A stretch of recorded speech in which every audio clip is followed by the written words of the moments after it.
안녕하세요. 김성길 목사와 함께하는 예수님 이야기 제4단원의 시간에는 110회가 되겠습니다. 본문 말씀은 마태복음 5장 17절로 20절 동일한 본문을 우리가 가지고 말씀을 나눠보도록 하겠습니다. 이 내용은 예수님께서 팔복을 말씀하시고 그 다음에 소금과 사명을 빛의 사명을 말씀하신 이후에 이제 계명들을 이제 설명하시기 시작을 하죠. 그래서 계명, 곧 하나님의 말씀의 중요성에 대해서 예수님께서 먼저 말씀을 하고 계십니다. 먼저 본문 말씀을 한번 같이 읽어보죠. 마태복음 5장 17절로 20절. 내가 율법이나 선자를 폐하러 온 줄로 생각하지 말라. 폐하러 온 것이 아니요 완전하게 하려 함이라. 진실로 너에게 이르노니 천지가 없어지기 전에는 율법의 1.1획도 결코 없어지지 아니하고 다 이루리라. 그러므로 누구든지 이 계명 중에 지극히 작은 것 하나라도 버리고 또 그같이 사람을 가르치는 자는 천국에서 지극히 작다 일컬음을 받을 것이요 누구든지 이를 행하며 가르치는 자는 천국에서 크다 일컬음을 받으리라. 내가 너희에게 이르노니 너희 의가 서기관과 바리새인보다 더 낫지 못하면 결코 천국에 들어가지 못하리라. 아멘. 이 중에서 17절 말씀을 우리가 지난 시간에 살펴봤죠. 예수님께서는 말씀을 폐하러 오신 분이 아니라 완성시키러 오신 것이다. 네. 오늘은 이 말씀을 가지고 조금 다른 차원에서 또 생각을 해보려고 합니다. 지난 시간에는 말씀을 완성시키신 예수님의 모습을 우리가 살펴봤고요. 이 시간에는 사람을 세워주는 예수님, 폐지시키는 분이 아니라 세워주시는 예수님에 대한 말씀을 나눠보려고 합니다. 보통 우리가 자기의 성공을 위해서 다른 사람들을 이렇게 짓밟거나 혹은 그 사람을 제거하려고 하거나 다시 말하면 폐하려고 하는 것이죠. 다른 사람의 성공을 하지 못하도록 이렇게 폐하려고 하는데 예수님은 다른 사람의 성공을 이렇게 도와줘요. 세워주시는 분이에요. 그래서 예수님을 따르는 우리 주님의 제자들은 항상 세워주는 역할, 이걸 잘해야 됩니다. 내가 잘하는 이게 아니라 세워주는 역할이에요. 세워주는 역할. 오늘 주님은 이제 사람을 세워주시는 이 모습을 우리가 살펴보도록 하겠습니다. 말씀을 완성시키고 말씀을 폐지시키는 게 아니라 그걸 세워주고 세우고 완성시키러 오신 내용을 우리가 살펴봤는데 시간에 사람을 세워주시는 예수님. 자, 가장 먼저 예수님이 이제 사역의 현장에서 나타나시는 장면은 바로 마태복음 3장입니다. 여기 보면 세례 요한이 나오죠. 세례 요한이 세례를 한참 막 주고 있을 때 예수님이 거기 딱 등장을 하셨어요. 그러면 이제 사실 세례 요한과 예수님은 비교할 수가 없잖아요. 그래서 예수님이 세례 요한한테 야 이제 내려와 나와 이제 내가 할 거니까 너의 일은 이제 다 끝났어. 예수님이 만약에 그렇게 하셨다면 예수님은 세례 요한을 세우는 분이 아니라 무너지게 하는 분이었죠. 그런데 예수님께서 세례 요한에게 오셔서 세례를 받으려고 그 세례 요한 앞에 가서 머리를 숙이잖아요. 그때 세례 요한이 뭐라고 그럽니까? 아니 내가 당신에게 세례를 받아야 되는데 어떻게 당신이 이렇게 하시면 되겠습니까? 그랬더니 아니야. 이렇게 해서 의를 이루는 것이 마땅한 일이다. 그리고는 창조주께서 사람의 앞에 머리를 숙이시고 그리고 세례를 받으시는 이게 얼마나 멋집니까?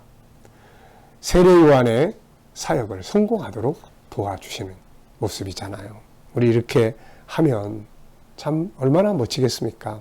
이게 진정한 리더죠. 자, 그 다음에 또 이런 사건도 있었죠. 누가복음 5장을 보면 베드로가 밤새도록 고기 한 마리 잡지 못하다가 아침에 그물을 씻고 있었습니다. 어부로서 참 부끄러운 일이고 참 어부로서 속상한 일이고 그렇죠. 그럴 때 예수님이 거보셨잖아요. 그러면서 베드로한테 어차피 다 잘 안 된 일이니까 다 그만두고 나 하나 따라와. 이렇게 말씀하셨다면 베드로를 어떻게 보면 무너지게 하는 거죠. 그런데 예수님은 베드로를 나 따라와 이렇게 말씀하지 않고 깊은 데 가서 그물을 내려봐라. 베드로가 다시 가서 그물을 잡았을 때 2배나 가득 잡게 되잖아요. 베드로를 성공하도록 도와주시는 거예요. 그리고 나중에 그 은혜가 너무 크고 너무 놀래가지고 베드로가 모든 걸 다 버려놓고 그분을 따라가게 그렇게 하셨습니다. 자, 예수님은 이렇게 사람을 세워주세요. 세워주십니다. 그냥 나를 위해서 넌 다 없애버려 이게 아니라 세워줘요. 성공하도록 도와줘요. 주님의 사역은 항상 이렇게 했습니다. 다른 사람의 사역을 성공하도록 도와주는 거죠. 포도주의 기적을 행하셔서 결혼잔치, 포도주가 모자른 떨어져 가지고 망신당할 이 혼인잔치집에 예수님께서 포도주를 만드셔서 성공하도록 도와주시게 되는 장면을 보죠. 갈릴리 바다 위에서 풍랑을 만나서 참 고전하던 제자들에게 풍랑을 잠잠케 하셔서 그들의 항해를 성공하도록 돕습니다. 더 이상 희망이 없던 사마리아 여인, 가늠하다가 잡힌 여인, 이들에게 주님은 그들의 잘못, 죄, 그들의 저지른 것들, 이런 것들을 책망하고 정죄하는 게 아니라 만약에 책망하고 정죄한다면 그들을 더 그냥 밟는 이런 일이 되지 않겠습니까? 세워줘요. 다시 회복시켜줘요. 그들의 인생을 성공하도록 도와줍니다.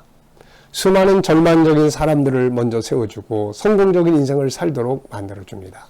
이것이 성공하는 리더의 모습이죠. 자기를 세워주시는 사람, 자기를 성공하도록 도와주는 사람, 이런 사람을 누가 싫어하겠습니까? 주님은 그들의 성공을 도와주시면서 결국 주님이 얻은 것은 무엇입니까? 바로 사람을 얻은 것이죠. 자, 우리도 이제 이렇게 살아봐야죠. 예수님께서 나를 섬기려거든 나를 한번 따라와 봐라. 내가 모범을 보였으니까 한번 따라와 봐라. 우리도 이렇게 해보는 거죠. 다른 사람의 성공을 도와주는 거예요. 망하게 하는 자가 되지 말고 흥하게 하는 자가 되게 하는 거죠. 패하는 자가 되지 말고 세우는 자가 되고 상대방을 세워주는 자가 되는 거죠. 무너뜨리는 자가 되지 말고 세우는 자가 돼요. 때로는 내 마음에 안 들어도 일단은 성공하도록 도와줘요. 아이들이 재밌게 노는데 엄마가 가가지고 야 빨리 와 끌고 가면 지금 아이가 놀고 있는 걸 실패하게 만드는 거죠. 무너뜨리는 거예요. 일단 다 놀게 해준 다음에 이야기하고 싶은 것들은 충분한 소통을 통해서 나눌 수 있는. 옆에서 누가 뭘 하고 있어요. 그게 좀 문제가 있어 보여도 거기 옆에서 잔소리하고 막 그러지 말고 일단 도와줘. 그래서 성공하도록 하는 다음에 이야기를 나누는 거예요. 네. 일단은 먼저 돕는 겁니다. 피하는 자가 아니라 먼저 세우는 자, 완성되게 하는 자죠. 자기만을 세워달라고 하는 것은 어리석은 일입니다. 그래서 많은 리더십의 지도자들은 항상 다른 사람의 성공을 도우라고 이야기하죠. 그러면 그 사람이 또 나를 돕게 된다는 겁니다. 그러나 안타깝게도 많은 사람들은 자기만의 성공을 꿈꾸죠. 그래서 다른 사람을 세우는 것이 아니라 막 허물어뜨려요. 무너지게 될 때 그 사람만 무너지겠습니까? 함께 두고 보자. 네가 날 이렇게 그러면서 함께 무너지게 되는 거죠. 작은 자는 자신의 성공만을 바랄 뿐 타인의 성공에는 관심이 없어요. 심지어는 남들이 실패하기만을 바랄 때도 많죠. 그러나 큰 사람은 먼저 그 사람의 성공을 돕습니다. 요셉은 다른 사람의 성공을 도운 사람이잖아요.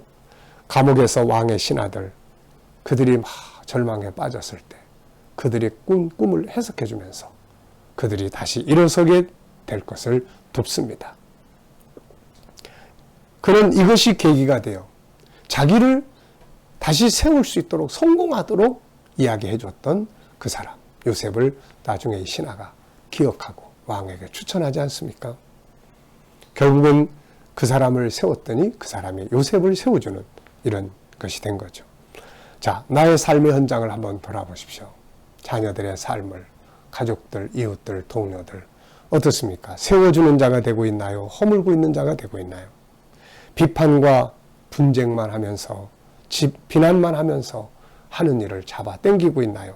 아니면 허물을 덮고 약점을 담당하면서 성공할 수 있도록 세워주는 역할을 하고 있습니까? 인생을 성공하고 싶다면 먼저 다른 사람의 성공을 돕고 그를 세워주도록 해보세요. 그러면 자신도 결국 성공하게 됩니다. 예수님께서 보여주신 좋은 모델이 바로 이것이죠. 먼저 성공을 도와줘요. 먼저 세워줘요. 그래서 우리가 그분 앞에 가면 아무리 못난 사람이라도 다시 일어서게끔 만들어주잖아요. 이게 바로 진정한 리더십입니다. 예수님의 그런 정신을 가지고 인간적 리더십에 대해서 써는 어떤 사람의 이야기가 있습니다. 제가 늘 자주 가끔 종종 하는 사람인데 로버트 콩클린이라는 사람이에요. 이 사람의 글 중에 보면 이런 이야기가 나옵니다. 인간들은 자기 앞에 있는 사람들을 밀어제치고 성공하려고 하는 사람이 많다. 경쟁을 하며 싸워서 이기려고 한다. 이런 사람들은 다른 사람들을 장애물로 생각을 한다. 자기가 성공하는데 방해가 된다고 생각한다. 다른 사람에게 거역하는 것을 중지하고 파도를 타기만 하면 아주 약간의 노력만으로도 뛰어오를 수 있는데 사람들이 이걸 모른다는 거죠. 그러면서 자기에게 상담을 했던 어떤 회사 중역에 관한 이야기를 했어요. 그 회사 중역이 이 데일 카네기, 이 콩클린에게 와서 이런 말을 합니다. 나는 자네가 생각하고 있는 것과 같은 방법으로 상사의 지위를 빼앗으려고 생각을 하고 있는 것은 아니네. 라고 중역은 말했다. 그게 뭐냐면 나는 상사를 도와서 성공을 하도록 해주는 걸세. 그렇게 하면 회사에서 그를 승진시켜 줄 것이 아닌가. 그 빈자리를 내가 차지한다는 뜻이지. 이 앞에 이야기를 쭉 보면은 이 사람이 와가지고 이 콩클린이라는 사람에게 그런 이야기를 해요. 내가 내 중역의 지위를 빼앗고 말 거야. 이런 이야기예요. 그러니까 이 사람이 얼마나 깜짝 놀랐겠어요. 그랬더니 이제 이 말을 한 거예요. 아니야. 하지만 지금 자네가 생각하는 그런 방식으로 그 사람의 자리를 뺀다는 게 아니야. 내가 그 사람의 성공을 돕고 그럼 그 사람이 더 높은 자리에 올라가면 그 자리를 내가 차지할 수 있을 거 아닌가. 상대방을 성공하도록 도와주고 그 사람의 도움을 받아서 내가 또 성공하는 이것이 바로 정말 진정한 성공이죠. 그리고 놀랍게도 이 사람은 그 일을 그렇게 해내고 있죠. 그리고 2번씩이나 승진을 했다는 이야기를 했습니다.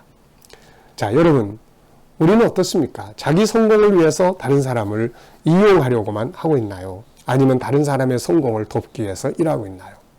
우리도 예수님처럼 세워주는 사람, 예수님처럼 다른 사람의 성공을 좀 도와줘보는, 아이들이 놀고 있으면 잘 놀도록 도와주고, 뭔가 누가 하고 있는 일이 있으면 비록 마음에 안 들어도 일단 그 일을 잘 할 수 있도록 세워주고, 그리고 난 다음에 내 생각은 이랬어. 이런 부분을 좀 더 보태면 어떨까 생각해. 아이들에게도 잘 놀았어. 뭘 도와주면 더 재밌게 놀 수 있어. 그런데 이런 부분들은 이렇게 하면 어떨까. 이렇게 세워주고 난 다음에 이야기를 하면 소통할 수가 있지 않습니까? 오늘 예수님께서는 우리들에게 바로 이 부분을 보여주셨어요. 말씀만 세우는 게 아니라 사람도 세워주셨던 그분. 오늘도 우리가 그분 앞에만 있으면 그분 우리를 세워주시는 분이세요. 우리도 그분처럼 다른 사람을 세워주는 사람, 다른 사람의 성공을 도와주는 사람 다 되시기 바랍니다. 이 시간 말씀 여기서 마치겠습니다. 감사합니다.